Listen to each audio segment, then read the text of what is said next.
त्याचा वेलोग गेला गंगनावरी. काशीगिरी बाबा जवळ माणिक बाबा होते तेव्हा त्यांना साधना शिकवली होती, तपश्चर्या कशी करायची हे सगळं काही शिकवलं होतं. मैनाजीनं रोज जनावर सोडावेत, रानात जावं आणि भगवंताचं चिंतन करावं. एक दिवस असा झाला की मैनाजी ध्यानस्थ बसले आणि ध्यानस्थमध्ये ते समाधी लावून बसले. जनावर 5 वाजल्यानंतर घरी गेले. काशीगिरी माणिक बाबांनी बघितलं, अरे मैनाजी का आला नाही. त्यांना भीती वाटू लागली आणि हळूहळू त्यांना मैनाजी बाबांच्या अंगातले गुण सगळे दिसू लागले. काय म्हणजे ही मूर्त काही लहान नाही, ही ईश्वराची विभूती आहे. अशा प्रकारे माणिक बाबा तिथे रुजू झाले. धन्यवाद. नगद नारायणाच्या काळाचे माणिक बाबा त्यांना पात्र दिलेलं आहे सार्थक सागर आणि त्यांचे शिष्य म्हणून ज्या जुन्या गडावर भगवान बाबांनी नवीन स्थापना केली ते भगवान बाबा माणिक बाबांजवळ माणिक बाबांचे ते शिष्य होते आणि त्यांची काही मंडळी त्यांच्या अवतीभोवती त्यांचे जनावर अनेक काही कामं असतील ते बघत होते.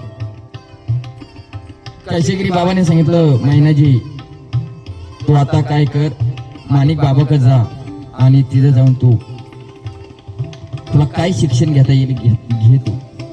तर मैनाजी काशीगिरी बाबापासून जवळ जड अंतःकरणाने आणि माणिक बाबाकडे जात असतात. पुढील पात्र असेल सोमनाथ पेंढारे यांना माणिक बाबांचं पात्र दिलेलं आहे. तदनंतर भगवान बाबाचं पात्र दिलेलं आहे परवीन गीते. तदनंतर वामन भाऊ यांचं पात्र सुदर्शन हुंडारे यांना दिलेलं आहे. तर बंकट स्वामी म्हणून पात्र दिलेलं सार्थक शिंदे यांना दिलेलं आहे. आणि तदनंतर रामचंद्र महाराज वामन यांना पात्र दिलेलं आहे.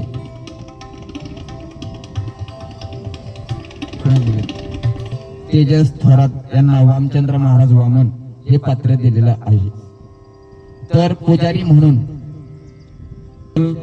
पेंढारे यांना हे पात्र राहील. धन्यवाद. नगद नारायणाचे माणिक बाबा म्हणून पात्र दिलेले आहे सार्थक शिंदे. त्यांचे शिष्य भगवान बाबा म्हणून त्यांना पात्र दिलेलं आहे परवीन गीते. धन्यवाद. नगद नारायणाच्या गडावर कार्यरत असलेली शिष्य मंडळी महेश सांगळे, अमोल वडीते, कृष्णा पुणेकर, उमेश गीते, सर्वेश फड, गौरव भागवत, प्रज्वल पिटकर ही सर्व मंडळी गडावर स्थायिक होती. माणिक बाबांच्या कार्यामध्ये ते प्रत्येक कामामध्ये सहभाग घेत होते. कुणी गुरं वाळायला तर कुणी गडाची सेवा करायला ही मंडळी सगळी तिथे स्थायिक होती. गैनाथ गडावरले वामन भाऊ हे पात्र सुदर्शन हुंडारे यांना दिलेलं आहे. धन्यवाद. मैनाजी किसनराव फुडके पेठी नायगाव हे पात्र सोमनाथ महाराज पेंढारे यांना दिलेलं आहे. धन्यवाद. आळंदीचे सुप्रसिद्ध बंकट महाराज स्वामी हे पात्र सार्थक महाराज शिंदे यांना दिलेलं आहे. धन्यवाद. तांदुळनेरला रामचंद्र महाराज वामन शांती आश्रम यांचं पात्र तेजस महाराज थोरात यांना दिलेलं आहे. धन्यवाद. तांदुळनेर या गावचे पुजारी राजा वीरभद्र हे यांची पूजा अर्चा करणारे पुजारी म्हणून हर्षल पेंढारे यांना हे पात्र दिलेलं आहे. धन्यवाद. विठ्ठलाचं पात्र ज्यांना दिलेलं आहे ते आपले ज्ञानेश्वर महाराज कुजनर यांना हे पात्र दिलेलं आहे. धन्यवाद. ज्यांना संत किमैपती महाराजांचं पात्र दिलेलं आहे ते मॉनिटर उर्फ परवीन महाराज गीते यांना संत किमैपती महाराजांचं पात्र दिलेलं आहे. धन्यवाद. ह्या कार्यक्रमाला ज्यांची अनमोल सहकार्य अथर्व महाराज करते पुन्हा हे पीटी मास्टर म्हणून आहे. धन्यवाद. त्यांना टाळकरी म्हणून प्रज्वल महाराज बिडकर त्यांना टाळकरी हे पद दिलेलं आहे. धन्यवाद. आणि आजचे मृदुंगाचार्य हरिभक्तपरायण कार्तिक महाराज शिंदे यांना पक्वादाचं पात्र दिलेलं आहे. धन्यवाद. सर्वांनी आपापले पात्र आपापली जागा दिलेली आहे, त्या जागेवर सगळ्यांनी स्थायिक व्हा.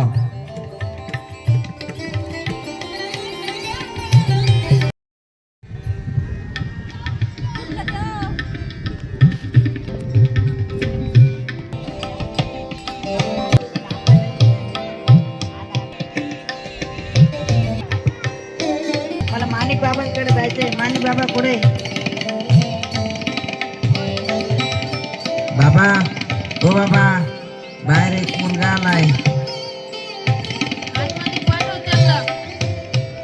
ओ तुम्हाला आतमध्ये बोलवलंय. बाळा तू वाघाचा जरा का मानला तू? काय नाही बाबा, तुमच्याकडे काही काम आहे का नाही त्यासाठी आलतो.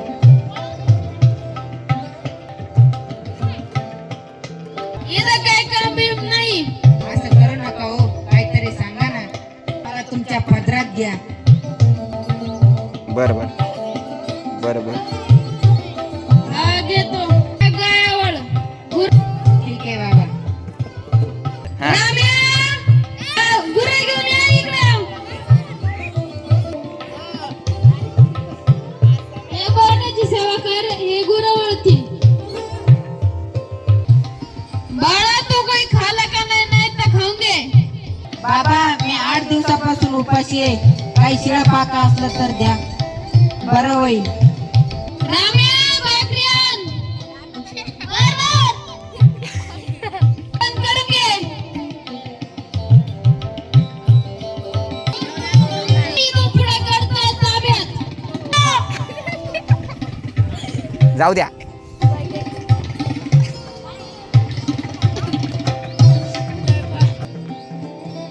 महिन्याचा असा जीवनक्रम चालू होता, कारण प्रत्येक माणूस सुख पुढे सापडेल ह्या हेतूने तो हिंडत असतो. महिन्याचं वय त्यावेळेस 20 ते 22 या वयामध्ये ते नगद नारायणाच्या गडावर गेले.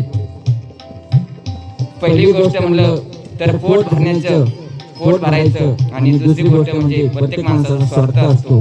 आणि हे साधू संत ज्यावेळेस जन्माला येत असतात त्यांच्या मनात ध्यानात हा स्वार्थ कधीच नसतो.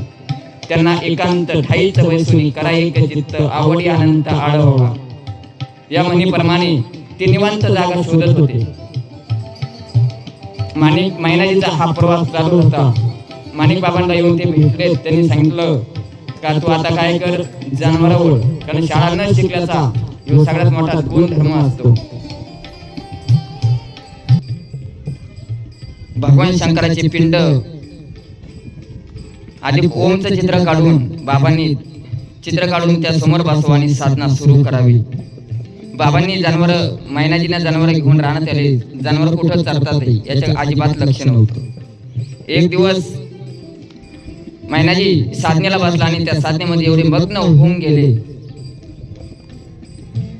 का जनावर कधी घरी निघून गेले हे कधी त्यांना कळलंच नाही. मैनाजी साधनेमध्ये एवढा काही दंग होऊन गेला होता का त्यांना सगळा विसरच पडला होता. पण ज्यावेळेस जनावर घरी निघून गेल्यानंतर काशीगिरी बाबा त्यांना चिंता वाटू लागले का छोटस पोरग माझ्याकडे आले, त्यांना जनावर सोडायला चरायला दिली. जनावर घेऊन गेला आणि जनावर आज एकटेच घरी आले. माझ्या बाळाला साधू संत हे दयेचा सागर असतो. माझ्या बाळाला वाघाने खाल्लं का काय या हेतूने काशीगिरी बाबा थेट गडावरून रानामध्ये आले. आणि संध्याकाळचे 6-7 वाजल्यानंतर बाबांचे शिष्य मंडळी आणि नगद नारायणाच्या गडावरचे माणिक बाबा त्यांचा एक शिष्य हरवला म्हणून ते गडावरून खाली उतरले आणि ते त्यांच्या शिष्याकडे येऊ लागले.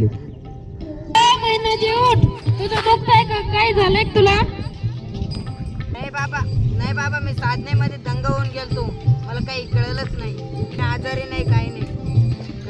बाळा घरी. हो बाबा चला. अरे महिनाजी. अरे राम्या. अरे राम्या तू कुठे गेला? इकडे ये लवकर. जंगलात जाय आणि ना वनस्पती घेऊन ये. महिनाजीला लागले. त्याच्या पायाला अशा प्रकारे माणिक बाबा गाड्याच्या खाली येऊन मैनाजीला घ्यायला आले त्यावेळेस त्यांच्या पायाला दुखापत झालेली होती. माणिक बाबांचं शिक्षण नव्हतं, त्यांना लिहायला वाचायला येत नव्हतं, पण त्यांच्या सानिध्यामध्ये माणिक बाबा मैनाजी हे त्यांच्या सानिध्यात गेले होते. गुरुची छाया किती मोठी असते त्यावेळेस आईना लेकराला जवळ घेतल्यानंतर लेकराला कळत असतं की ही माझी खरी आई आहे.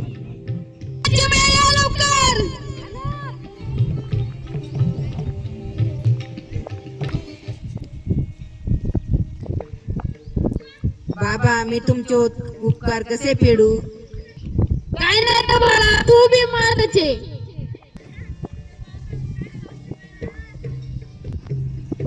चल बाळा. अशा प्रकारे मैनाजीचा दिनक्रम चालू होता. स्वतः माणिक बाबा काही त्यांना कमी पडलं तर मैनाजीला भगवान बाबासारखं जीव लावत होते. कारण त्यांना माहित होतं माझा मैनाजी त्याला लिहायला वाचायला येत नाही, माझ्याशिवाय त्याला कोणी त्याला भी कोणी नाही. एक दिवस अशाच प्रकारे पुढला जो बाबा मैनाजी सेवा करत होते. एक दिवस गडावर नगद नारायणाच्या गडावर बंकट स्वामी आळंदीवरून नगद नारायणाच्या गडावर आले.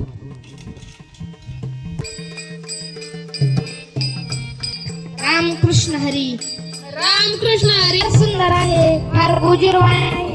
त्यांचा काही अभ्यासक्रम चालू आहे का? त्यांचा नाही चालू काही अभ्यासक्रम. माझ्यासोबत पाठवल का आळंदीला? नाही नाही, भगवान माझ्या काळजाचा तुकडा आहे, माणिक बी माझ्या काळजाचा तुकडा आहे. का नाही पाठवणार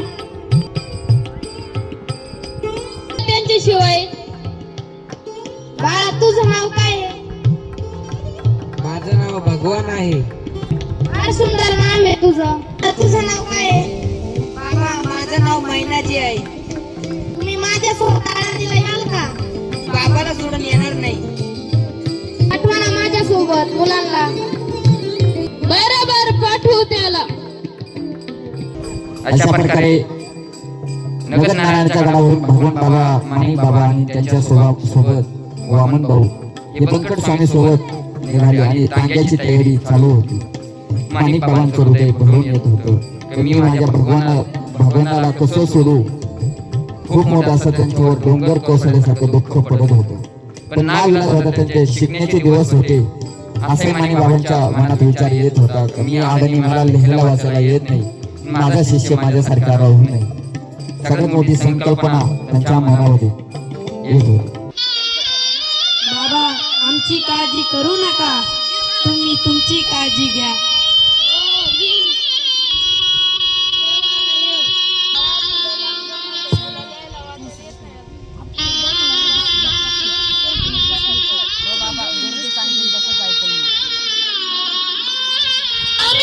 भगवान कुठे गेला?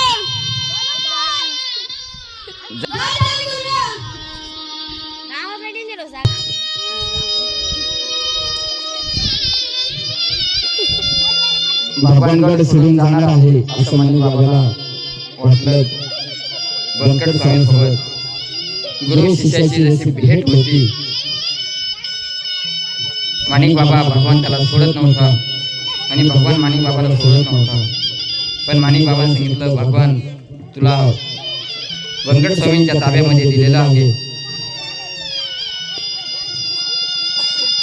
इकडे माणिक बाबांच्या डोळ्यातून अश्रू वाहत होते की मी माणिक बाबाला सोडून जाणार आहे.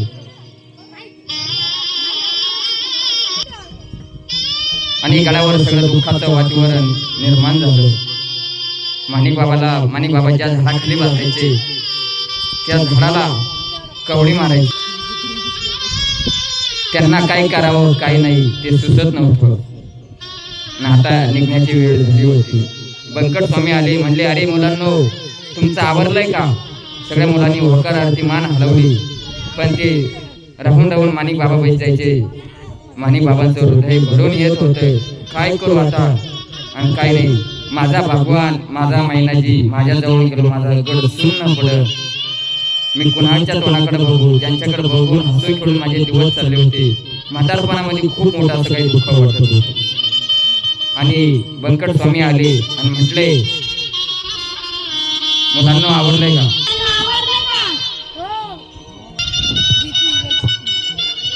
दोघांनी माणिक बाबाच्या गळ्यात हात घालून चालायचं.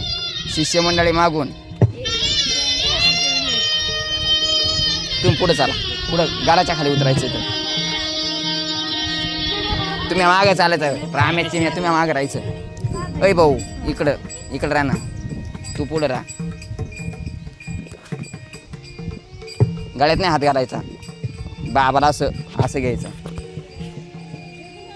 असं धरून चालवायचं बाबाला. बाबाने राऊंड राऊंड रडायचं त्या गळ्यात पडून. तुम्ही अंतर सोडा ना मागं थोडासा.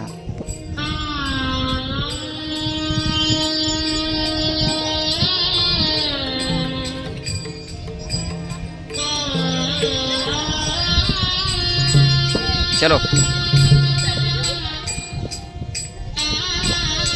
माणिक बाबाला त्यांचे दुःख अनावर होत होते. शिष्यमंडळी रडत होती. गड कसा सोडावा सोडू वाटत नव्हता, पण ना विलाजाने तो गड त्यांना सोडावा लागला होता. आणि माणिक बाबांनी सगळ्यांना मायेने निरोप दिला आणि सांगितलं, भगवंताला सांगितलं, बंकट स्वामीला सांगितलं, महाराज तुम्ही माझ्या भगवंताला, माझ्या माणिकला, मैनाजीला एकटं सोडू नका. आणि माणिक बाबांनी सगळ्यांना वाट्या लावलं आणि तांगा निघाला. माणिक बाबाला शिष्यमंडळी हात करत होते. माणिक बाबा त्यांना हात करीत सांगत होते,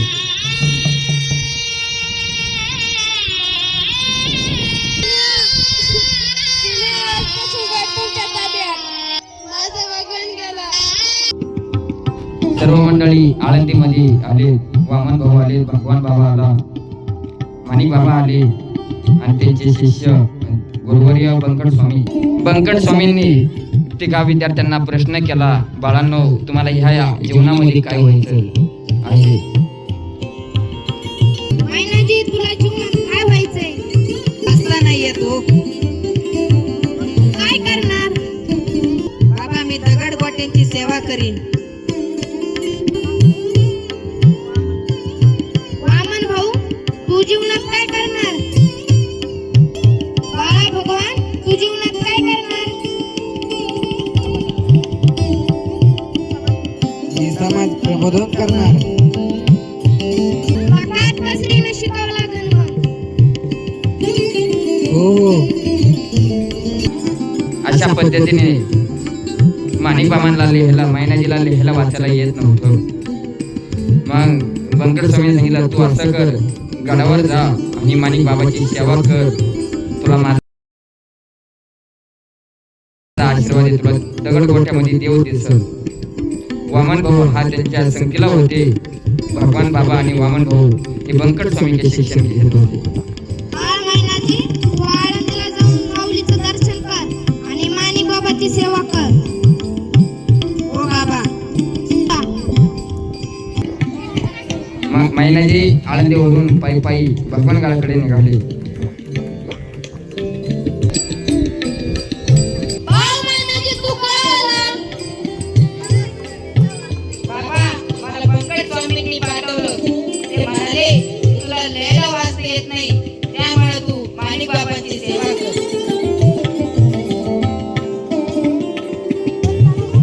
बरं ठीक आहे म्हणा, तू आजपासून गडाची सेवा करत जा.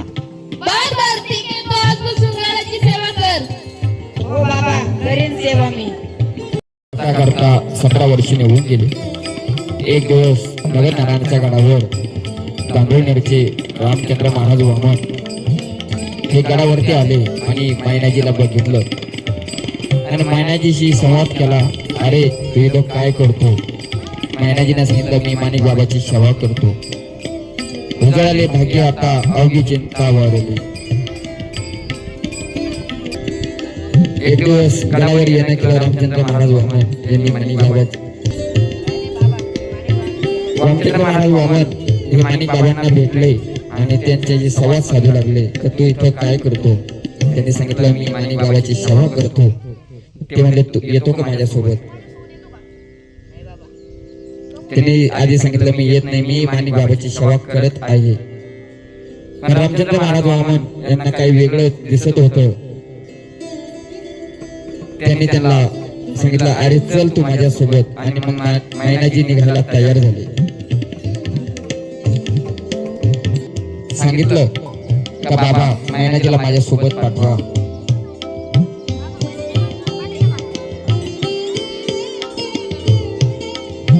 माणिक बाबाने आधी नाही म्हणून सांगितलं माझा भगवान जवळ नाही, माझ्या भगवंताला मी माझ्या मैनाजीत बघतो.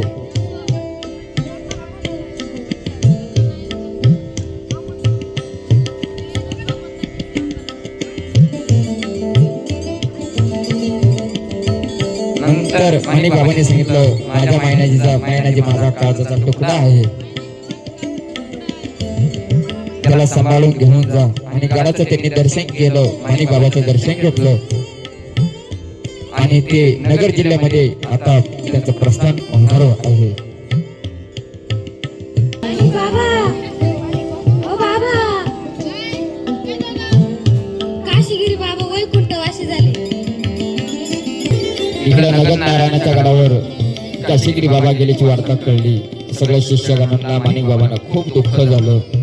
माणिक बाबांना असं वाटलं, माझा सोबती मला सोडून गेले, भयगंत झालं.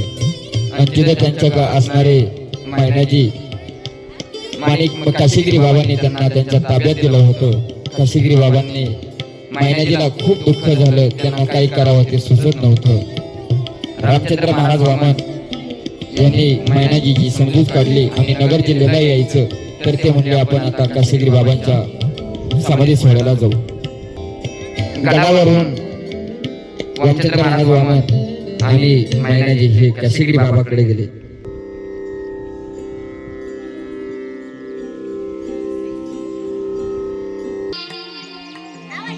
काशीगिरी बाबा गेल्याची वार्ता सगळीकडे पसरले. भक्तगण हळूहळू गोळा होऊ लागले.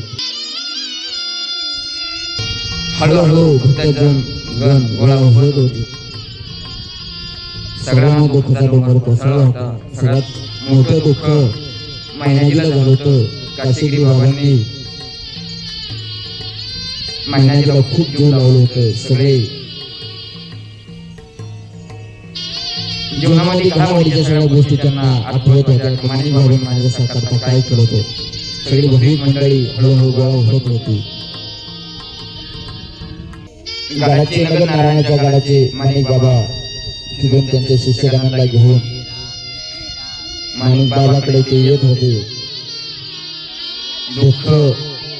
दुःखाचा डोंगर कोसळल्यानंतर माणसाला खूप मोठं दुःख होत असतं. माणिक बाबांचं वय झालेलं होतं.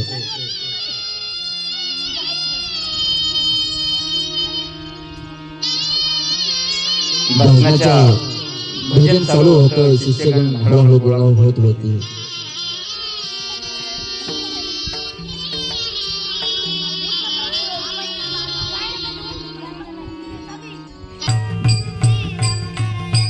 गडावरचं काशीगिरी बाबाच्या दऱ्यातलं वातावरण एकदम सुन्न असं काही झालं.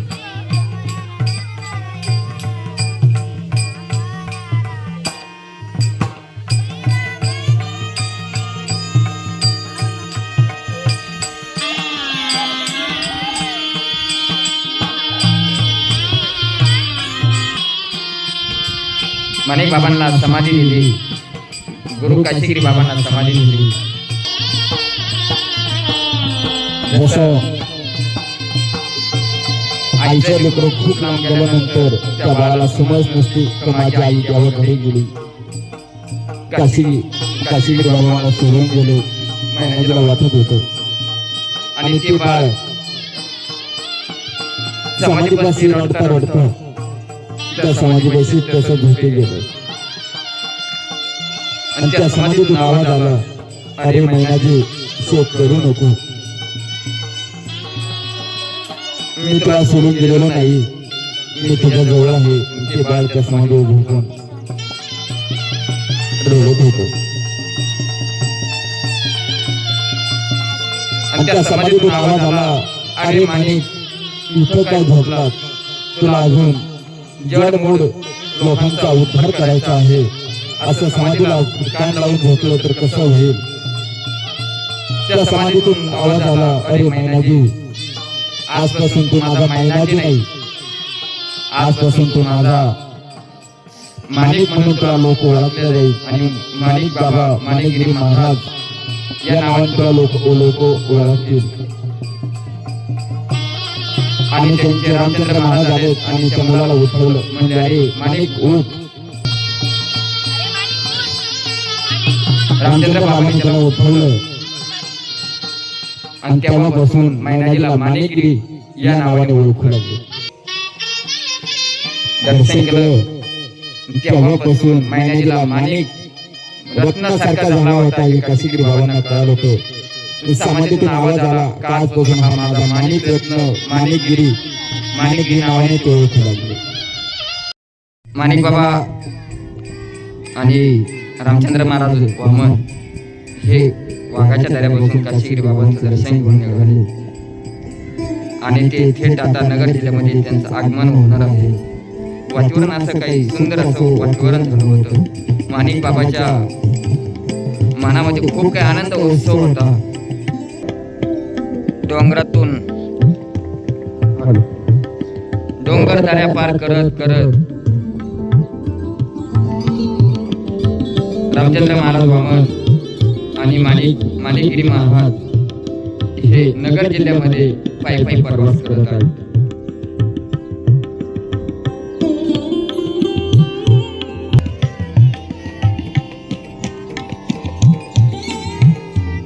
वामचंद्र महाराज वामन हे माणिक बाबाचे तांदुळनेर या गावामध्ये काही प्रतिष्ठित मंडळी होती, त्यांच्यासोबत ओळख करून देत होते. तो मुलगा लहान आहे, त्याला काही कमी पडून देऊ नका. त्याला मंदिरात ठेवून देऊ नका. त्याला काही कमी पडलं नाही पाहिजे. त्यामुळे आता आगळं वेगळं दिसतंय गड्या. रामचंद्र महाराज बाबा यांनी गावकऱ्यांच्या हवाली माणिक बाबाला केलं आणि गावकरी त्यांना घेऊन मंदिरात गेले आणि रामचंद्र महाराज वामन हे निघून गेले. आणि राजा वीरभद्र विरोबाच्या मंदिरामध्ये माणिक बाबाला आणून सोडलं. बाबांनी पूजा अर्चा दर्शन केलं. बाबा थकल्यामुळे काही जेवणाला इच्छा नसल्या नाही या हेतूने बाबांनी तिथेच अंग टाकून दिलं. बाबांनी बाबा तिथेच झोपले आणि गावकरी आपापल्या घरी निघून गेले. माणिक बाबा तांदुळनेर या गावामध्ये आले. रात्रीचे विश्रांती म्हणून गुरुबाच्या मंदिरामध्ये झोपले. बाबांना पहिला साक्षात्कार झाला. राजवीरभद्राने दर्शन दिलं. बरा मोठा नाग त्यांच्या अवतीभोवती फिरत होता. त्यांच्या गळ्यातून येडा मारून माणिक बाबा झोपलेले त्यांना काही न माहीत असल्याने पहाटे 4च्या सुमारामध्ये पुजारी राजा वीरभद्राची पूजा करण्याकरता मंदिरात येत होता आणि मंदिरामध्ये जाणार तर लख प्रकाश पडला.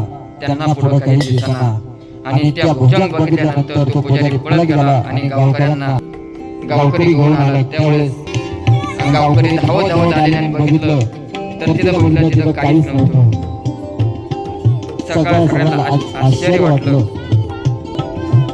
वाटलं काय हो काय पराक्रम. ज्या पुजाऱ्याने बघितलं होतं त्यांची नितांत श्रद्धा माणिक बाबावर पडली होती. ते म्हणले हा पुरुष नसून हा राजवीरभद्राचा अवतार आहे. तेव्हापासून बाबांची दिनचर्या सुरू झाली.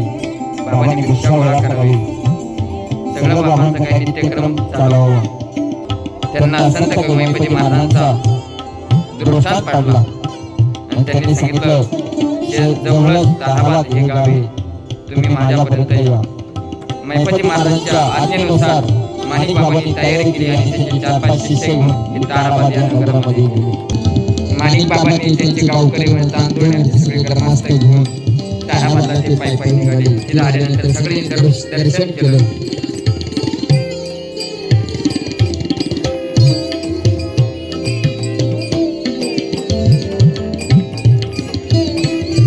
आणि माणिक बाबांनी संत मैपती महाराजांच्या पुढे जाऊन हात जोडले आणि डोळे भरून बघितले. माणिक बाबांचं मन मैपती बाबांच्या पायाकडे वळू लागलं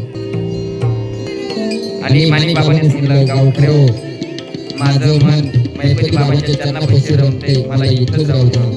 मग गावकऱ्यांनी सांगितलं बाबा तसं काही करू नका, तुम्ही आमच्याकडे येत जा. ना हळूहळू बाबांचं मन ताराबादमध्ये रमू लागलं आणि माणिक बाबा महिपती महाराजांची सेवा करू लागले.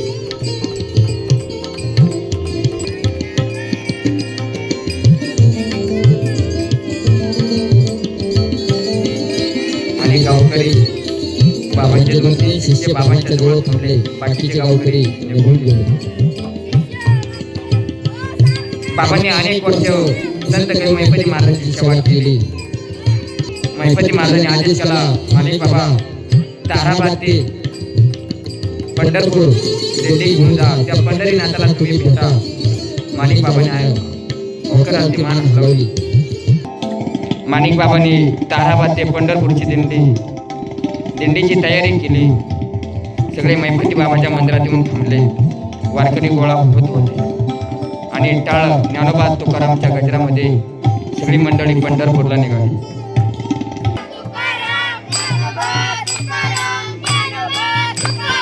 माणिक बाबा आणि त्यांची सहकारी मंडळी सगळी पंढरपूरकडे रवाना झाली.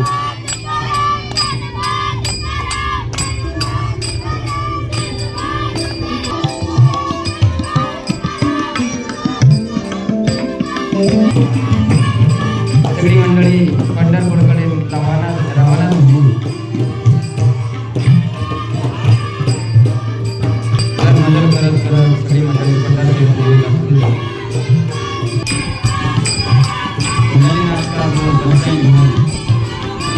दिल्ली पर रचना करता पांडुरंगाला प्रदक्षिणा घालावी. सगळी मंडळी पंढरपूर येऊन दाखल झाली.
सगळी मंडळी दर्शना करता पांडुरंगाला भेटली आणि माणिक बाबाची पहिली वारी सफल झाली.